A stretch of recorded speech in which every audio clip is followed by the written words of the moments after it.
Right, so hello everyone. Welcome to the Can't Choose, Won't Choose podcast. I am joined by GOATTMEALL, uh, Hello. which sounds great with my Yorkshire accent.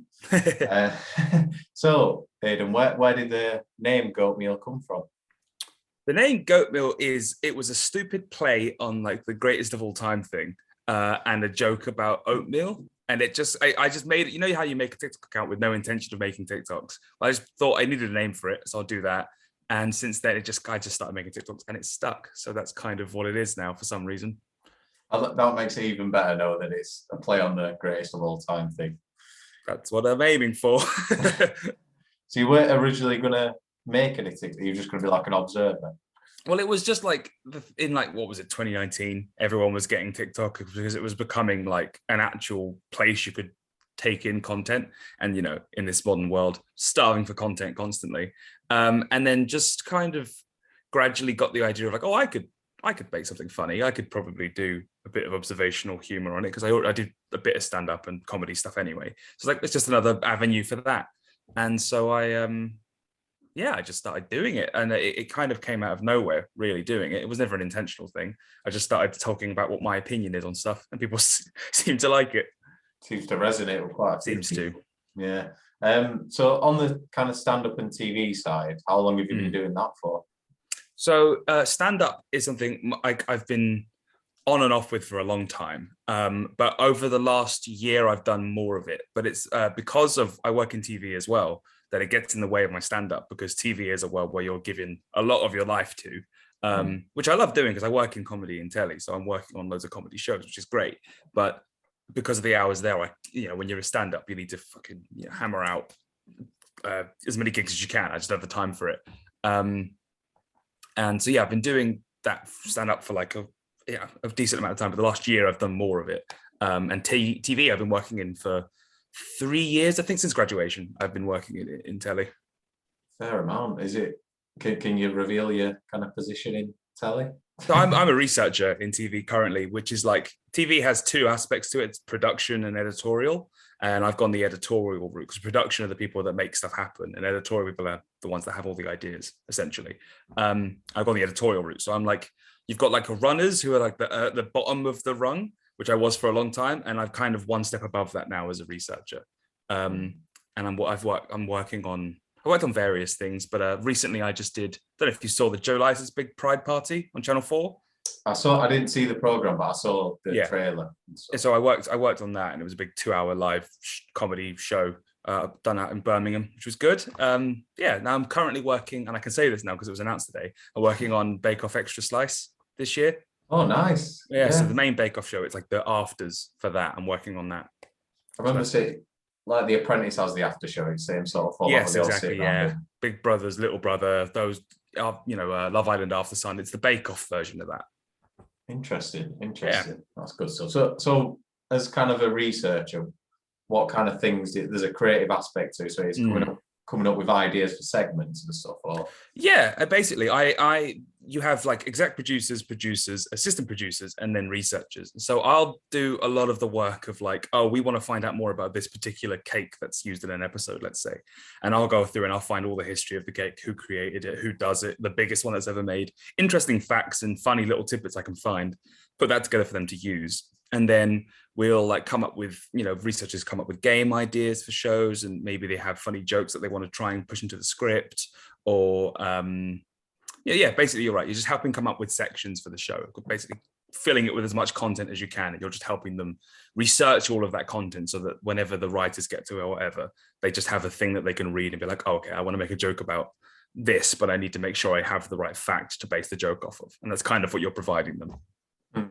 So fact checker, but there's a lot of creativity to it as well. Yeah, exactly that. And it's a stage you kind of have to go through if you want to get into like the producing sort of side.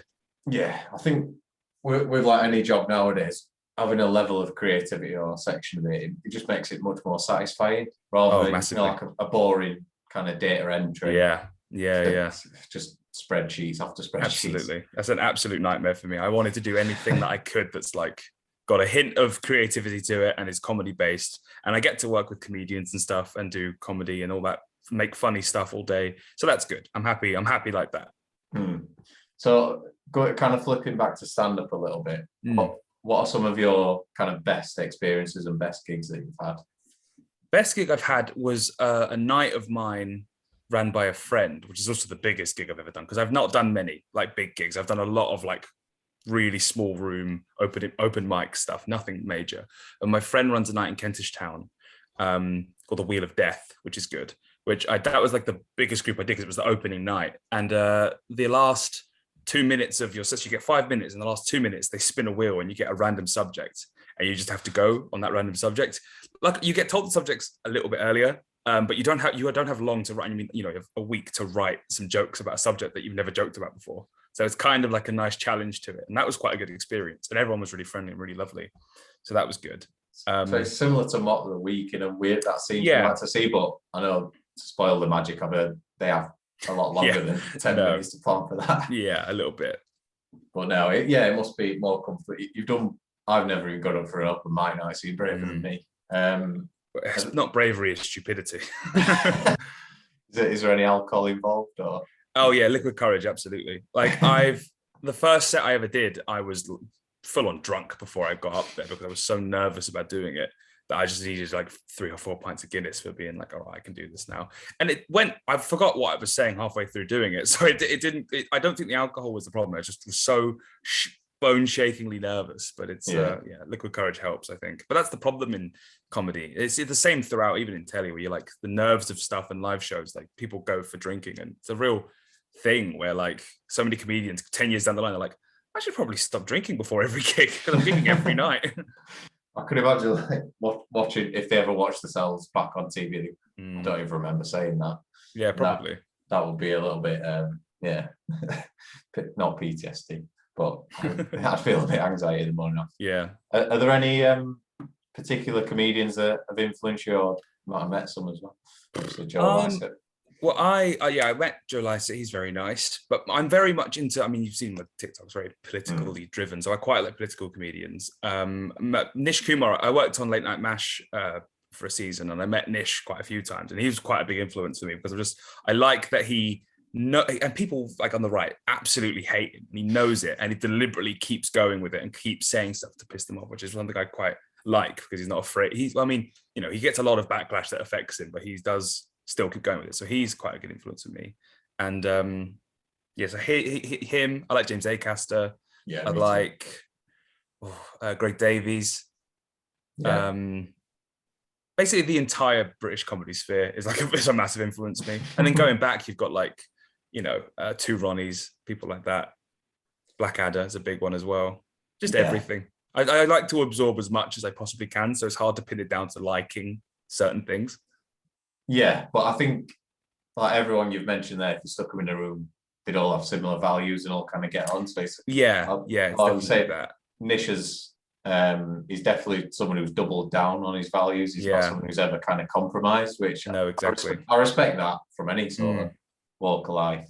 Right, TikTok, I've written down there. So you are fairly active on TikTok. Pretty active, yeah. Yeah. Have you ever been kind of recognized in public? It's weird. It started happening. It didn't happen. It's never happened to me before in my life. Anyone's gone, oh, I know you and you don't know me kind of thing. But like a handful of times now, I've met someone on the street and they go, oh, you're the guy. It's always, you're the guy from TikTok. It's not, I know specifically who you are, but it's like, you've probably been on my FYP before because I've had a few videos that have got quite big. So I'm like, people might just know, when you walk past someone, you go, oh, I think that's someone well known, but I don't know who they are. A couple times that's happened to me. One weird time was I was actually up in Birmingham for the Joe Lycett show, and there was an after party, and I hanging out my ass the next morning because I was out till 5 a.m. TV afters thing, and I was going back from my hotel to the location where we shot because I had to drop something off, and I was barely alive because I'd only had 2 hours sleep. Because I got home at 5 a.m. and then 2 hours later, like housekeeping knocked on the door and woke me up, and I was still fully dressed. Like I hadn't done anything. I just basically still drunk. But I was walking towards the location, and someone goes, "Hey, you're the guy from TikTok." And I didn't know what to do because it's the first time that someone had recognized me. And so I turned around, I was like, what? Like I didn't know where I was. And I was so hungover that this guy was like, someone just recognized me from TikTok. So I was worried that I was like rude to him. But I was like, oh, thank you so much. Yeah, I am. He's like, cool. I like your stuff. I'm like, thanks very much. And there was like an awkward moment because I was like, does he want a picture? But I don't want to be a guy who's like, do you want a picture with me? Because I'm not very well known at all. So it's like, I have to handle it. But he was like, yeah, I like your stuff. And then he went away. Happened a couple of times now. Yeah, it's weird. It's a weird feeling. Yeah, I can imagine. I think that the risk of saying, "Do you want a picture?" and they go, "No." It's not worth that risk, is it? Completely agree. I completely agree. It's not it's not it's not a mistake you want to make where you're like, you know who I am, you want a picture, because you hear stories that you've like really minor famous people who just, it goes all to their heads. I'm like so nervous of ever being that kind of person. So like, I don't want to be fucking absurd. Like, do you want a picture of me? Of course you fucking don't. Why would you? 100%. It's like I went on that big, I think it was Big Brother's Little Brother thing once for the recording, and I got really jumped for that as well, just to get it. And like they're all like the same level of fame. Half of them seemed really up their own arse, and then the other half just were happy to chat with anyone. Yeah, like Go on, sorry. You say. No, I find working, because I work with quite a lot of celebrity guests on everything, and so I find that the ones who are more minorly famous are much more of an asshole than the most famous people you could meet. Because there's some really, I've worked around really quite well-known people, like Rich Dewadi, for example, I've worked with before. Absolute legend, really, really lovely. But you'd think he's quite big. He could probably be, you don't know what he's going to be like. It was really, really nice. It could be a dickhead. Yeah, because it's like he's so well-known, he could kind of get away with it. Same with like Bob Mortimer. I thought, I don't know how he's going to be. Lovely. Johnny Vegas is another big name. Lovely. But you get like the lower down people, I'm not going to name names there, but you get lower down people who aren't that well known, just really fussy. And you're like, I don't think you quite understand what's going on here. I think it comes from, I'm not a psychologist or anything, but them still having that level of insecurity that it could leave them at any point. Yeah. So it's like they're scared of it going at any point, sort of thing, with one bad move. But it's still no excuse. Do you know what I mean? Exactly. It's kind of thing, because everyone's been through. Very rarely it's like Bob Mortimer, absolute legend. Yeah. He's gone from nothing to where he is now. He's had to build up sort of thing. I think people who tend to be a little bit older might be nicer because they're a bit more grounded. True, a bit more experienced. Yeah. But that's brilliant. Thank you for kind of introducing your background and stuff there. Oh, good. Now it's time for the daft would you rather section. I love it. Let's do it. So a couple of these I've Googled. Most of them are just come up from my daftery. So yeah, number one. So would you rather have to physically lick every plate clean in public after finishing, like every part of the plate? Right. Or every time you put your pin into any card machine in a shop, you have to make robot noises? Okay. Put in the numbers. So the plates in public, is it like, do I have to take my plates from home outside and lick them clean? Or do you just mean if I'm out eating in public, then I have to do it? We'll make it just out eating in public, so just in restaurants. Because the thing is, I'm like a person I'm not very far away from doing that anyway. So like, if I've really enjoyed a meal, I'm like, really, I paid for this food. The fact that there's any left on the plate should mean that's mine to eat. So anyone that judges me, can I swear? Yeah. Anyone that judges me can fuck off. That's how I feel about that. Because I'm like, look, there's some gravy left, there's some crumbs left. So I'm not against licking a plate. I'll lick a plate all day at home. I got no issue with it. But the robot noises in public, does it have to be like really like I need to make the noise, or can I whisper it? I'm going to say that I'm thinking back to like Dick and Don Bogey's level here, how loud you have to sort of say. I'd say it's got to be audible for people who are in a couple of meters around. It's got to be like that. So the person serving me's got to know what I'm doing, kind of 100%. Right. They're licking the plate. The thing is, because you could be like, I could be at like a dinner for something, like a do, and I'm like in front of like someone I really want to impress, and I'm like, oh, fuck, I gotta like lick I've just had a tiramisu and I gotta get this coffee cream all over me. Bob Mortimer's just sat there. Yeah, Bob Mortimer was sat opposite me. He's like, is he licking his plate? No, I think the robot. I think I'll go for the robot thing because I don't enter my PIN that much either. It's all contactless. Oh, I didn't think of that. Yeah. Yeah. So it's a very like occasionally when like Monzo wants to do that thing with like, oh, you got to confirm who you are. So I'll do the PIN. I'll take the robot pinning because I feel like it would come up less often. And would be kind of funny anyway. It's something I wouldn't mind doing anyway. I agree. I think people would laugh. People would I find think it like so. ironically funny. I think. Yeah, I think you'd get away with it. Yeah, I agree. I'm on your side with that one. I think licking the plate clean is. I think in some cultures, I don't know if it's licking the plate clean or burping's like a sign of respect. It's I think Japan, it's like a thing where like when you, I think it's Japan, I think you like you slop when you like suck on your noodles. That sounds really weird. Or like you make noises when you eat and you burp. Like it's like a compliment to the chef because like, oh, I enjoyed that. So like, yeah, licking the plate should be the same thing. Yeah, and it's rude if you don't do it, I've heard as well. Yeah, basically, yeah. Like they kind of like, why don't you like the food? Was it not good or something when you're not audibly enjoying it? Yeah. Whereas could you imagine that doing that in the UK? Just like in the middle of a British restaurant, eating shit. I think I'd get clarted by someone. They're gonna come past me and hit me. Depending on how upscale the restaurant, someone's gonna start filming. Yeah. Because if you heard that in like a fucking, I don't know, like a Weatherspoon, you'd be like, whatever, Dave's on the pies again. But if you heard it in the middle of like Bosch on Frise or whatever, some fancy French restaurant in central London, you'd get, the waiter would probably hang you. 100%. Right, we'll bounce on to number 2. So this is a bit of a strange one that could incite violence depending on how it goes out. Knowing me. So would you rather have to point and say, this guy's a big fella, to anyone you see who's over 6 foot? Right. Or would you rather have to point and say, wow, would you have a look at that hat, Chief? You're wearing a hat as well, actually. Yeah. Notice. To anyone wearing a hat that you see. See, both's funny because I'm 6'2", 6'3", I'm already tall, and I'm wearing a hat. So either one is quite funny. Look at the size of that fella. And I'm like the same size as them. Nice hat, Chief. Because it's like I'm part of a hat crew. Quite a fan of wearing a hat. That's difficult because I could be either. I could really enjoy either. I feel like look at the size of that fella is, yeah, you could get someone who takes that the wrong way. And if often men who are that sort of size, they can be quite large. So, you know, they might take that as a comment on their body rather than just talking about simply their like stature.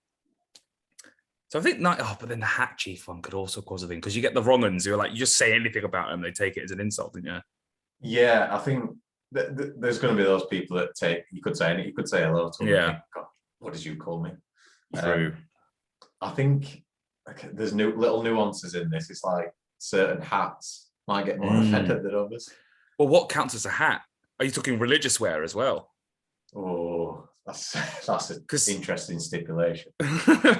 Because if that's the case, you're like any kind of headwear. You're like, oh fucking hell! I don't want to nice hat, Chief. That's begging for you to get punched by someone, and rightfully so. But this is what, when I was originally thinking this question, it was going to be anyone who's over 15 stone instead of 6 feet. If you're saying big fella for that, it's game over. Yeah. So, God, I'm gonna give you non-religious hats. Sure, non-religious hats. So you don't have to, get smacked by someone. Okay. Yeah. I think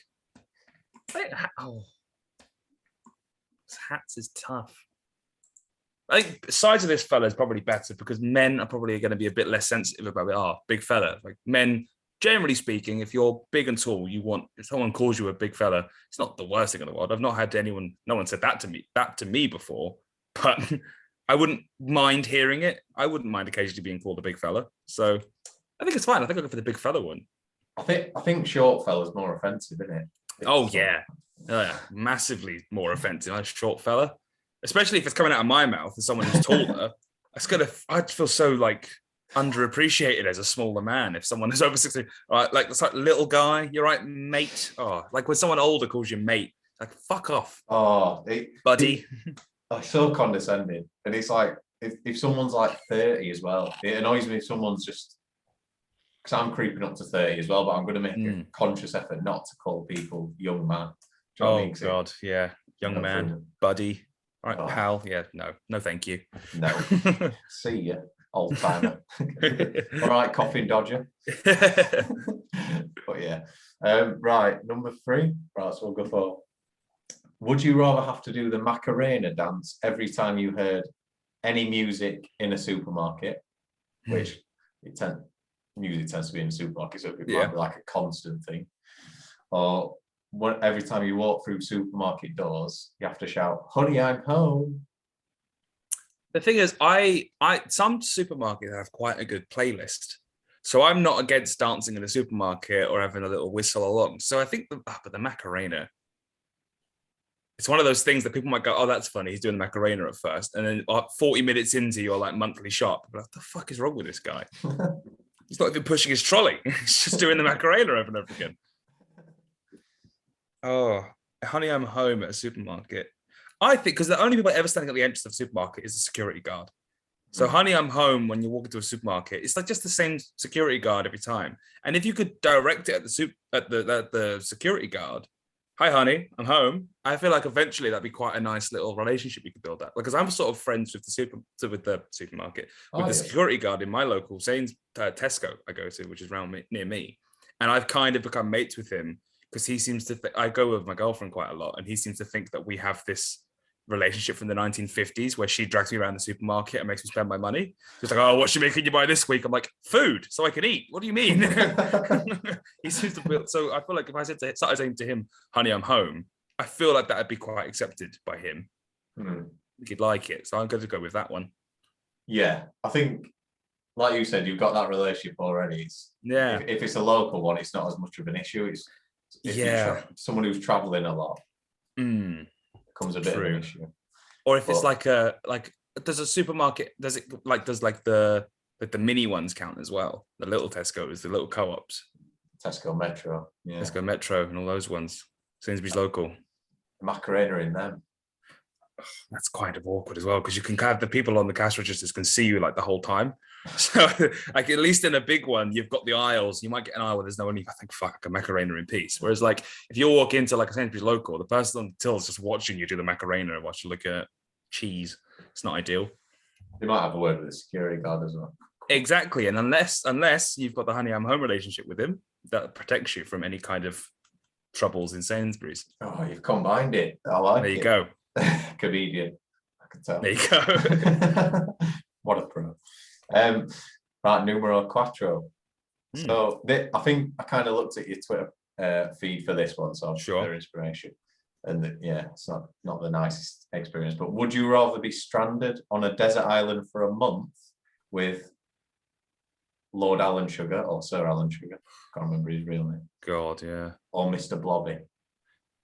Mr. Blobby by a long shot. Oh my God, is that even a question? I would choose the chaos of Mr. Blobby over my own mother. I'd choose that over anything, because Alan Sugar, it would turn into like a castaway thing, except instead of trying to become friends with the volleyball, I'd be trying to turn his head into a volleyball. I'd be ripping his head off his fucking body.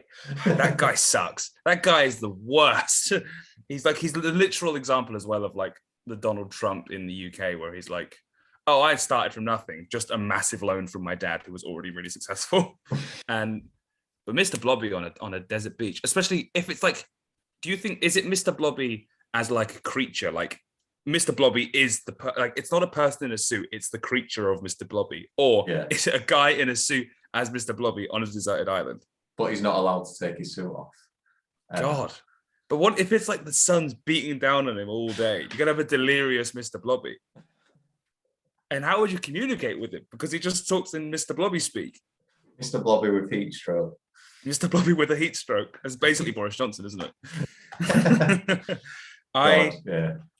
I think Mr. Blobby though. There's something about physical comedy always makes me laugh, even if it's the stupidest stuff in the world. So like I'm like a massive like Jim Carrey fan. I like Rowan Atkinson and Mr. Bean. And physical things like an 8-year-old really makes me laugh. And Mr. Blobby is one of those things that just the presence of that makes me laugh. And so I think I'd go Mr. Blobby on a deserted island. Delirious Mr. Blobby.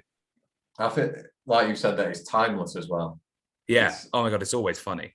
Yeah. You'd be on the desert, you'd be 3 weeks into the desert island, you're trying to hunt fish, and you'd forget about him because you're dehydrated, and then you'd see him walk along and fall over, you'd still pick yourself. I'd see him running through a tree as well. Like he'd just somehow take the tree down because he's ridiculously strong for some reason.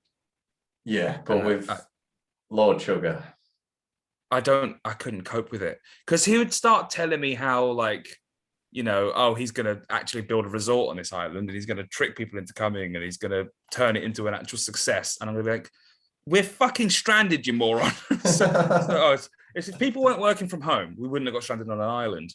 Fucking twat. He would. He'd build an office, wouldn't he? And he'd get working there. Yeah, working there. It's fine. There's no reason to work from home. I built an office here. You get to work. I'm going to start making shitty computers. I've never heard of anyone with an Amstrad. Ever. Me neither. But the funniest thing is he was so angry about working from home. He constantly talks about it. He helped it happen. He was the one that got like personal computers into people's houses. It's like you're half the reason it's fucking happening, you knobhead. Facilitated it, didn't he? Honestly, he's a mug. 100%. But anyway, we'll move on from that wrinkly old toad. Yeah. And Alan Sugar. Brilliant. Number 5. Would you rather, this is a bit of a weird one, would you rather have to always sit on a toilet for an hour? So like, if you're in a restaurant, if you're at a friend's house or family's house. Okay, yeah. I'm just off the toilet. You're on for an hour no matter what. Yeah. Or you always have you got a car? No, I don't even know how to drive. Well, you live in London, so it's not as hard, is it? No. Imagine you've got a car. I've ruined this a little bit. I can imagine it. But you always have to get in through the boot. Okay. Oh, both are shit. Especially if like you've gone for like a big shop for something and your boot's full. You have to like wade through it. Yeah. Oh.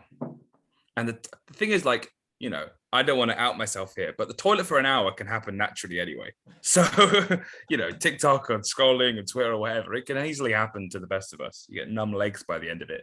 But, obviously I'm not doing that in public. I'm not going out for a lunch at like work with someone and I'm just going to put it to the loo. See you in an hour.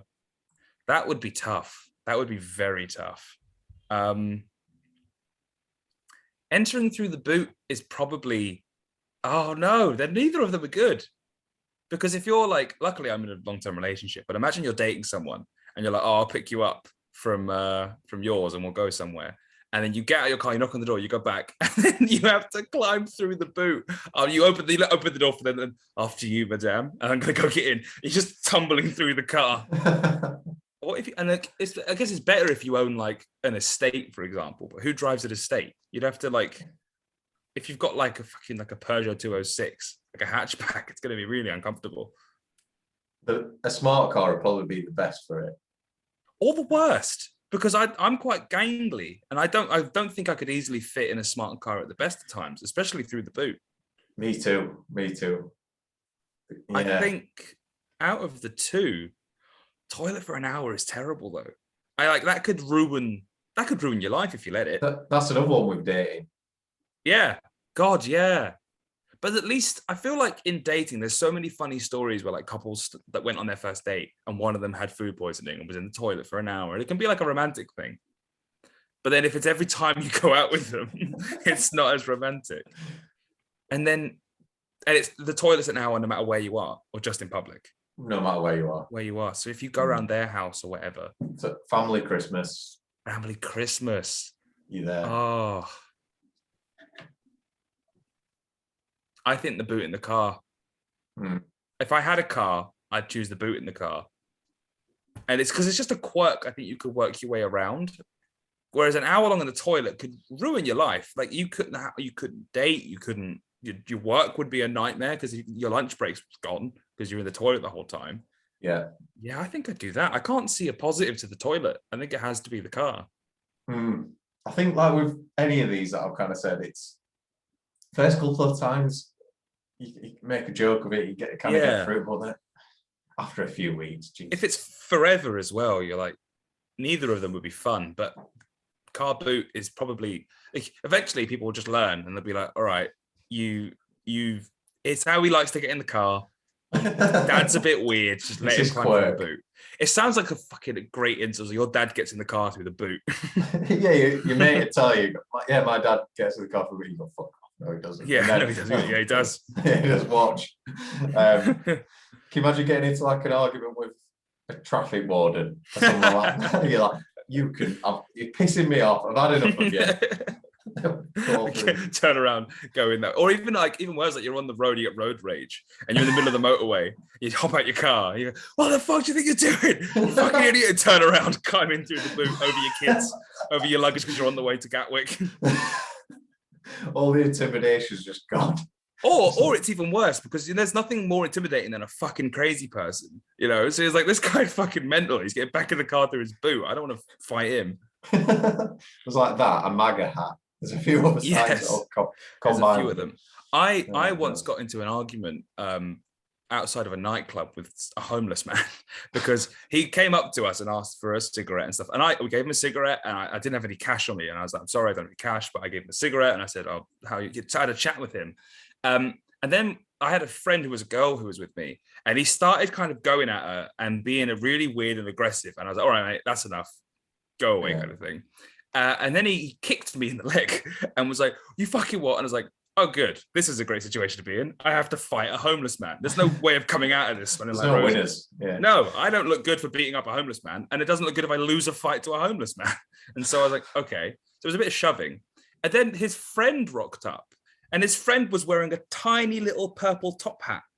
And I went, oh, I can't win this. That's a crazy man. And immediately I learned the lesson of you can't fight crazy. Because I was like, I'm not going to fight a man wearing a tiny purple top hat who's helping a homeless man fight. I'm 2 against 1, tiny purple top hat. I'm not doing it. And so I learned then and there that crazy wins a fight. So I didn't bother. I got away from it. So car boot is the way to do it. How was the top hat? I know it's a weird, how was the top hat fastened? I think it was like a hairband that like had it as like a sort of like a, what's the day at the races they wear the fucking fascinators? Fascinators, that's it. So it was like a little fascinator on him.